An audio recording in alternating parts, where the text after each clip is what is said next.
MD ड्रग्जची सर्रासपणे विक्री करणारे पोलिसांच्या ताब्यात।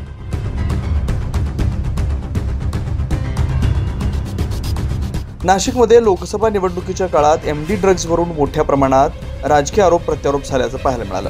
मात्र त्यानंतरही नाशिक शहरात एमडी ड्रग्जची सर्रासपणे विक्री सुरू असल्याचं समोर आलं। मंगळवारी शहराच्या हेगडेवार नगर येथे दोघा संशयितांना अंबड पोलिसांनी ताब्यात घेतलं।